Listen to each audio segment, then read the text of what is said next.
Бисмилlah, альхамдулиллах, вассалату вассаламу аля расулиллах, ва аля алихи, ва сахбихи, ва ман валах. Амма ба'д. Не раздражаешься ли ты временами от своих поездок на разного вида транспорте, от пробок и дороги?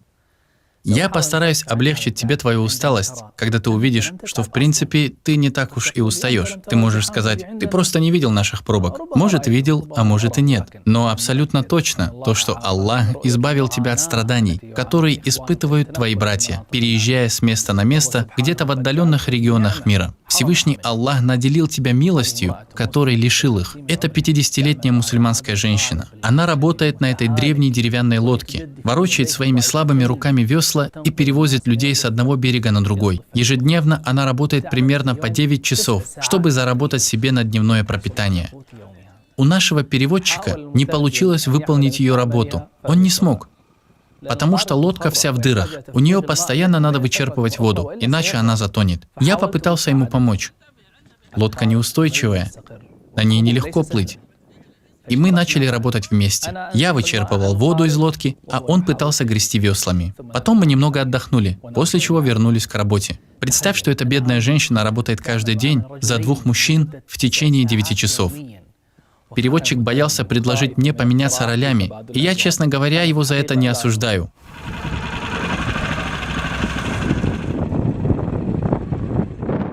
Там плохие дороги, нет освещения, дряхлые улицы, и управлять транспортным средством там небезопасно. Поэтому, когда мы посещаем деревни, мы стараемся вернуться назад до наступления ночи, иначе возможны аварии. Один раз, всего один раз мы задержались. Посмотрите, что случилось. Авария на дороге.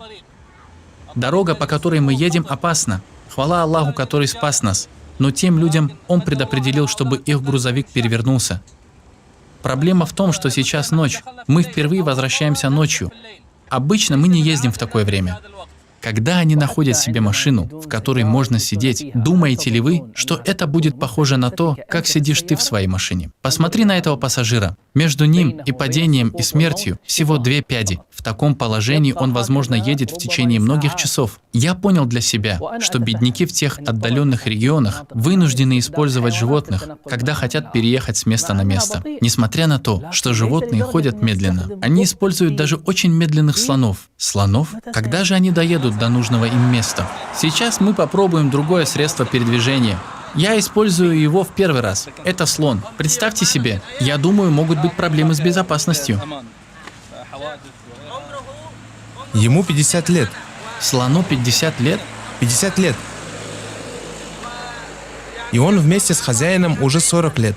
Со своим хозяином он оставался 40 лет? Маша Аллах. Может быть, дольше, чем он живет с женой. Субханаллах. Он к этому привык. Этому слону 50 лет. Его хозяин ездит на нем 40 лет. Сесть на слона не то же самое, что сесть в машину. Это же слон. Слон.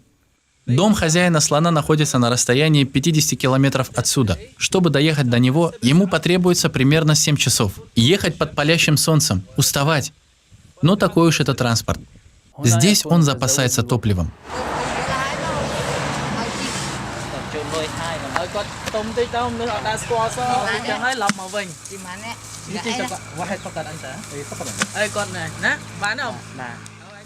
Мне захотелось опробовать этого слона.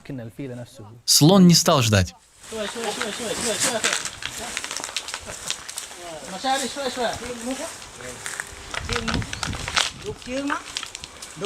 Вперед, вперед наклонись, чтобы не упасть.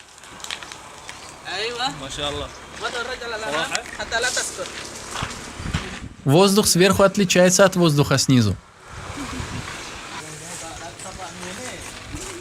Я не привык убирать от себя ветви деревьев при езде.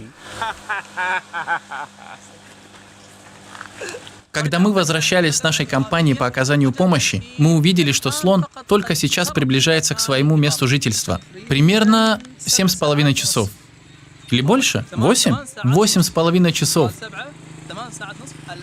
Это сейчас слон прибыл. Вот он, сейчас. Ночью.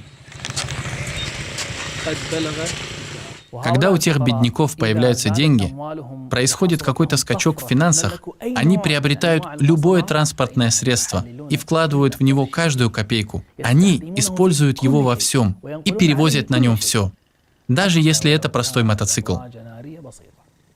Все это касается тех, кто нашел для себя средства передвижения. Что же сказать о тех, кто изначально не имеет никакого транспортного средства? Они ходят пешком. Этого человека мы нашли в его хижине в Сомали. Когда мы спросили его, как он переезжает с одного места на другое, он сказал, что проводит целый день в ходьбе. Тогда я это просто услышал. Как вы думаете, увидел ли я, как это происходит в жизни? Я увидел подобное. Когда поехал в Йемен, ты можешь обнаружить, как некоторые жители Сомали из-за сильного голода и жажды отплывают в Йемен, а потом идут пешком до самой Саудовской Аравии в поисках куска хлеба. Ходьба, 3 дня ходьбы. Уважаемый брат, уважаемая сестра, после всего, что мы увидели, скажите, вас до сих пор раздражают пробки? Вот ты сидишь в машине с кондиционером, кресло удобное, слушаешь то, что пожелаешь. Ты до сих пор считаешь, что это утомительно? Достаточно того, что тебе была дарована такая милость свободного времени. Я произвел простой расчет относительно того, сколько времени мы проводим в транспорте, в машине, автобусе или где-то еще. Я обнаружил, что если человек ежедневно использует транспорт в течение 3 часов, едет на работу час, возвращается час, в остальное время дня выезжает куда-то и тратит на это час, то когда тебе будет 75 лет, окажется, что в машине ты провел целых 7 лет. 7 лет. Как в медицинском факультете. Да. Если ты воспользуешься этим временем, ты прибавишь к своим годам 7 лет, за которые ты окончил машинный университет. Можешь стать доктором по истории, если будешь слушать записи лекций и уроков по истории, доктором по шариату, если будешь слушать лекции по шариату, хафидом Корана, если будешь слушать то, что хочешь выучить наизусть и так далее. В общем, не сделай эти 7 лет бесплодными, проводя их в слушании музыки и глупых передач по радио, о которых мы постесняемся прочитать в свитке наших деяний в судный день. Я прошу Всевышнего Аллаха поместить свиток с благими делами в твою правую руку, чтобы ты обернулся с ним к людям и сказал: «Вот, прочтите мою книгу. Я верил в то, что мне предъявят счет». Да дарует Аллах всем нам отрадную жизнь в высшем саду, где плоды склоняются низко. Аминь, о Аллах, и хвала Аллаху, Господу миров.